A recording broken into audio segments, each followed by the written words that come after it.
জঙ্গলের সবচেয়ে উঁচু পাহাড়ের গুহায় আজ খাবারের পাহাড় জমে আছে। শুকনো মাংস, ফল, বাদাম। চাইলে এই গুহার খাবার দিয়ে শীতটা পুরো পার করা যায়। তবুও ভেতরে এক অদ্ভুত শূন্যতা আছে, কারণ খাবার জমা করা যায়, কিন্তু কারো সঙ্গে ভাগ করার মুহূর্ত জমা করা যায় না। আমি সেই নেকড়ে, রুদ্র। এখন জঙ্গলের সবাই আমাকে ভয় পায়। আমার হাঁক শুনলেই পাখি উড়ে যায়, হরিণ পালায়। কিন্তু সবসময় এমন ছিল না। বহু বছর আগে আমি ছিলাম দুর্বল, ক্ষুধার্ত নেকড়ে। তখন আমার পাশে ছিল ছোট্ট ধবধবে সাদা খরগোশ তুলি। বর্ষার এক বিকেলে আমি কাদায় আটকে পড়েছিলাম। ঝোপ থেকে তুলি ভেজা লোম কাঁপতে কাঁপতে কিছু ঘাস ও বুনো ফল এনে আমার সামনে রাখল। বলল, তুমি ক্ষুধার্ত দেখাচ্ছ, এটা খেলে হয়তো শক্তি পাবে। সেই দিন থেকে আমরা একসাথে থাকলাম। পুরনো বটগাছের শিকড়ের নিচে আমরা আশ্রয় বানিয়েছিলাম। বৃষ্টি পড়লে পানি ফাঁকের মধ্য দিয়ে পড়ত, কিন্তু তুলি সেটা নিয়েই খুশি হতো। সে বলতো, শোনো রুদ্র, বৃষ্টির শব্দটা শোনো, মনে হয় আকাশ আমাদের জন্য গান গাইছে। আমি তখন ভাবতাম, শক্তিশালী হতে হবে। তুলি হেসে বলতো, ক্ষমতা থাকলে ভালো, কিন্তু শান্তি না থাকলে তার মানে কি? দিন কেটে যাচ্ছিল। তুলি ছোট ছোট জিনিসে খুশি হতো। ঝর্ণার পাশে বসে পানিতে নিজের ছায়া দেখত, শুকনো পাতার উপর লাফিয়ে আনন্দ করত। আমি শিকার করতাম, খাবার জমাতাম, শক্তি বাড়াতাম। একদিন প্রচণ্ড ঝড় এলো। জঙ্গলের অনেক আশ্রয় ভেঙে গেল।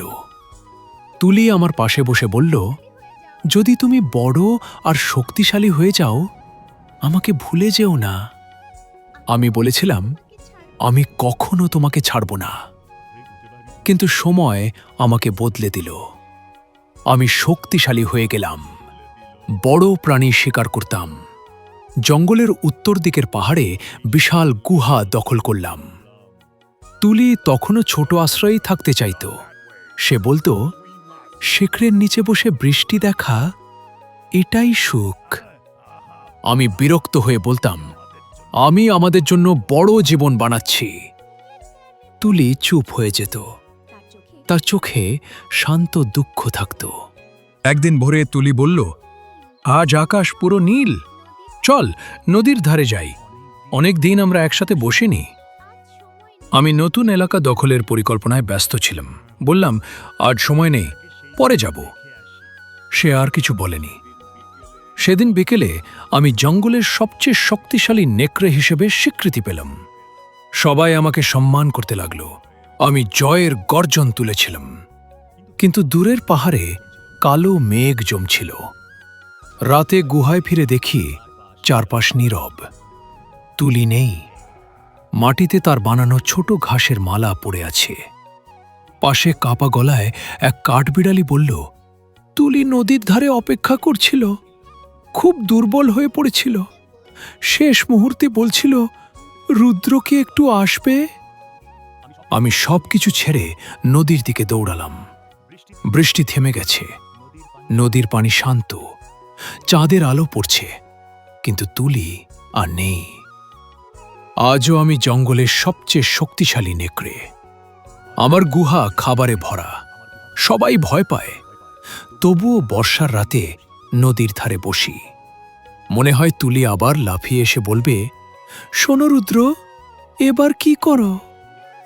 তখন আমি জানব, এসে বলবে, শোনো রুদ্র, আজ আকাশ খুব সুন্দর। কিন্তু কেউ আসে না। আমি বুঝেছি, পুরো জঙ্গল জয় করা সহজ, কিন্তু এক মুহূর্তের ভালোবাসা হারালে তার ফিরে আসে না। জঙ্গলের বাতাস ফিসফিস করে বলে, সবচেয়ে মূল্যবান জিনিস হল একসাথে কাটানো সময়। তো বন্ধুরা, আপনাদের এই ভিডিওটি ভালো লাগলে আমাদের channel forest friends animation subscribe করে পাশে থাকবেন। ধন্যবাদ।